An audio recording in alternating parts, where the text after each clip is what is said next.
हिमाचल प्रदेश में सियासत गर्मा गई है। प्रदेश सरकार में तकनीकी शिक्षा मंत्री राजेश धर्माणी ने केंद्र सरकार पर गंभीर आरोप लगाए हैं। मंत्री धर्माणी ने कहा है कि दिल्ली पुलिस बिना किसी पूर्व सूचना के शिमला में कार्यकर्ताओं की गिरफ्तारी के लिए पहुंची, जो पूरी तरह गलत है। उन्होंने आरोप लगाया कि केंद्र सरकार संघीय ढांचे के खिलाफ काम कर रही है और लोकतंत्र का गला घोटने की कोशिश की जा रही है।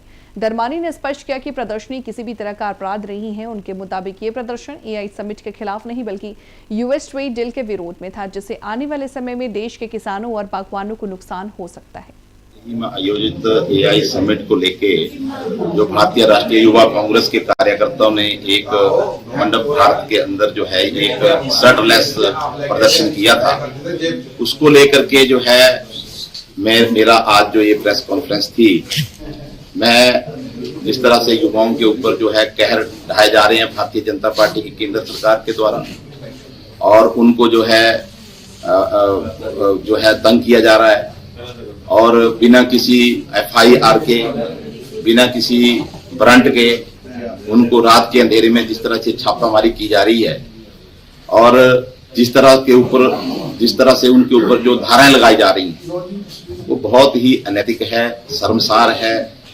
हमारे युवाओं का एक संवैधानिक अधिकार है। अगर असहमति है एआई समिट को लेके, तो हमारा देश जो है प्रजातांत्रिक देश है, लोकतांत्रिक देश है।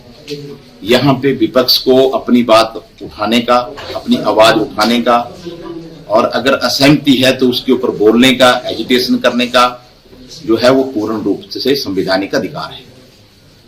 और आपने देखा होगा कि अंग्रेजों के समय से हमारे देशभक्तों ने किस तरह एजिटेशन किए थे, और आज जो है, अगर मैं आपको पिछली याद दिलाना चाहूं कि कॉमनवेल्थ गेम्स जब हमारी यहाँ पे हुई थी, सभी दूसरे देशों के मेहमान यहाँ आए हुए थे, तो जहां पे हमारा वेन्यू था, डॉक्टर मनमोहन सिंह जी की सरकार थी, श्रीमती सोनिया गांधी जी उसकी चेयरपर्सन थी।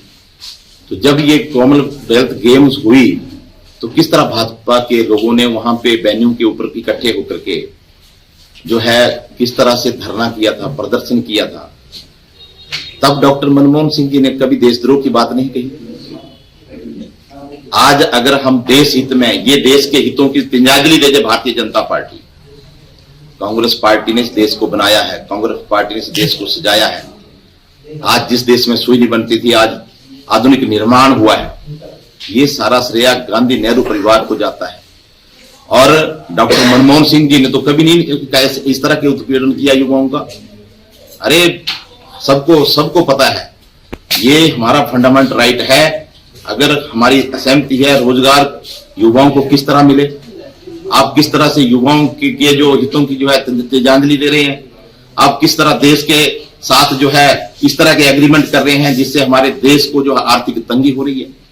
हमारा युवा रोजगार है, हमारी देश की सुरक्षा के लिए आप जो है कोई योजना नहीं बना रहे हैं। आप इस तरह की बातें कर रहे हैं जिससे हमारा देश कमजोर हो रहा है। तो कांग्रेस के चुप बैठेगी? कांग्रेस एजिटेशन करेगी। अगर देश के हित में बात उठाना अगर ये जुर्म है, तो ऐसे जुर्म हम कांग्रेस पार्टी के कार्यकर्ता बार बार करेंगे। हमें अंदर करना है, कर दीजिए, लेकिन इससे होने वाला नहीं है।